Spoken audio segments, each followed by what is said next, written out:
ശ്രീ മാനികാവ് സ്വയംഭൂ മഹാശിവക്ഷേത്രം. ഞാൻ ആദ്യമായിട്ടല്ല മാനികാവിൽ പോകുന്നത്. ഇതെന്റെ മാനികാവിനെ കുറിച്ചുള്ള ആദ്യത്തെ വീഡിയോയുമല്ല. ഇതിനു മുമ്പ് ഞാൻ 2 വീഡിയോകൾ മാനികാവിനെ കുറിച്ച് എൻ്റെ ഈ ചാനലിൽ പോസ്റ്റ് ചെയ്തിട്ടുണ്ട്. ഒരു ലോങ് വീഡിയോയും ഒരു ഷോർട്ട് വീഡിയോയും.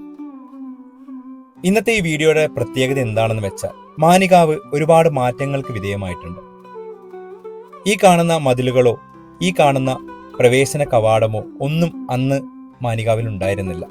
എൻ്റെ പഴയ വീഡിയോ കണ്ട ചുരുക്കം ചിലർക്കെങ്കിലും ആ ഒരു മാറ്റം അനുഭവിച്ചറിയാൻ സാധിക്കുന്നുണ്ടാകും എന്നാണ് എൻ്റെ ഒരു വിശ്വാസം.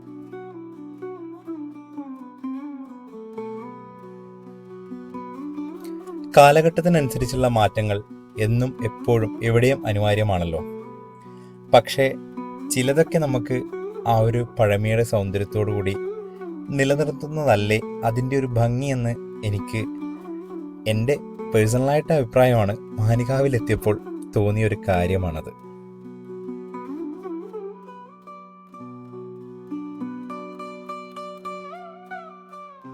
ഇപ്പോൾ ഈ കാണുന്ന മാറ്റങ്ങൾ അഭംഗിയാണെന്നുള്ള അഭിപ്രായമല്ല ഞാൻ പറയുന്നത്. പക്ഷേ ആ പഴമയോടുള്ള ഇഷ്ടക്കൂടുതൽ എന്നെക്കൊണ്ട് ഈ രീതിയിൽ പറയിപ്പിക്കുന്നതാണ്. പക്ഷേ എന്നിരുന്നാലും അവിടെ ചെല്ലുമ്പോൾ കിട്ടുന്ന ആ ഒരു മനസ്സമാധാനം അതെടുത്തു പറയേണ്ടുന്ന ഒരു കാര്യം തന്നെയാണ്. ഈ ക്ഷേത്രത്തെ പറ്റിയുള്ള ഒരു ഫുൾ വീഡിയോ ഞാൻ എൻ്റെ യൂട്യൂബ് ചാനലിൽ ഇട്ടിട്ടുണ്ടെന്ന് പറഞ്ഞല്ലോ. അതിൻ്റെ ലിങ്ക് ഞാൻ കമൻറ്റ് ബോക്സിൽ പിൻ ചെയ്ത് വെക്കാം. അതും കൂടി എല്ലാവരും ഒന്ന് കാണുക. ഈ മഹാക്ഷേത്രത്തിൻ്റെ ഐതിഹ്യവും മറ്റും എല്ലാ കാര്യങ്ങളും ഞാൻ എന്നെക്കൊണ്ടാവുന്ന രീതിയിൽ ആ വീഡിയോയിൽ ഉൾക്കൊള്ളിച്ചിട്ടുമുണ്ട്.